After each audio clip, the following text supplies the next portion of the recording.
Today we're going to be putting on door trim, and this will be the final result of your product, and we will go through and show you exactly how to do this, what size of boards to get. You can do this. It really turned out very nice. So, but again, this is the end result of the top trim. That's something you'll want. Should have no problem doing this. Now you're going to have to buy two different size boards. This first one I bought at Lowe's. It'll be on the side of the door, and it's 3 3/4 inches, and you had to buy them in 8-foot strips. You might be able to buy them at Home Depot by the foot. And the difference is, one of the main differences is the depth. I think these are about 3/4, and then this other board is about 1 inch. So, and that's what you want to get. I bought this, the one that has more depth at Home Depot, and that one you have to buy by the foot, and so you want to take your measurements, and then I think it's like $2 a foot. You can see the board is it's 5.5 inches, and then the measurement here, it is 1 inch, as opposed to this over here.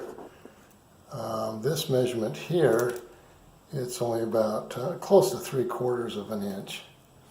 So you can see that, so those are the boards that you want to get, and make sure you get those correct measurements, and it can be a little bit off of that, but that's what you want. So that's what you'll need to buy.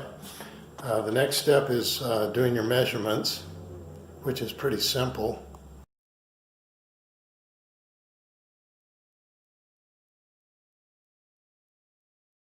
Now this board I've already put up.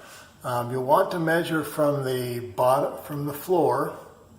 Now we just installed this new LVT floor, and so we're just going right off of the floor, and then you measure up, and you want to get about a 1/4 inch above the, you can see we've got a 1/4 inch from here to the opening, and that's what you're going to measure. So you'll measure to here, add on a 1/4 inch, and that's where you want to go. Same thing on the other side. You can see I've gone about a 1/4 inch. You'll just measure that out, and then cut your board according to whatever that measurement is. And then the next step you want to do is you'll measure from this part right here and go over to this board, measure to this side. So again, you'll take your tape measure, measure from this side over to here. It's about, it's almost 39.5. And then you add 1 inch onto that, because we're going to have a 1/2 inch overlap on each side. So you go to 39, we'll just say that's 39.5. So you'll go to 40.5, and you'll cut the board. Again, that will be that 1 inch board. That's, let me get the exact measurements on that. Now when you put these boards up, you want to give yourself about a 1/4 inch gap right here. I'm a little bit tight, but that's fine.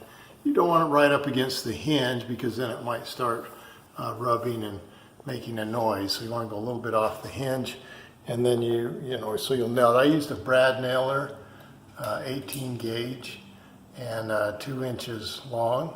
I use a central pneumatic nailer, which leaves these divots, which is very, very annoying. I want to take it back. So, but that's what you'll do. You can use a finish nail and use a hammer. You can do that too. But you'll just nail it up, and then the last thing you're going to do is put up your other piece. Now, I got really lucky. I found a board that was perfect size. I didn't even have to cut it. It had already been cut.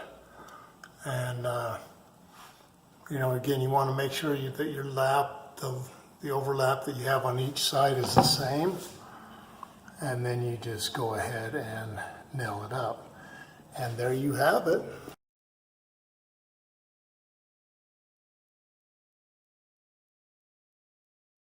Good luck with your project, and hopefully you will subscribe to Big Al Repairs, so that we can continue videotaping.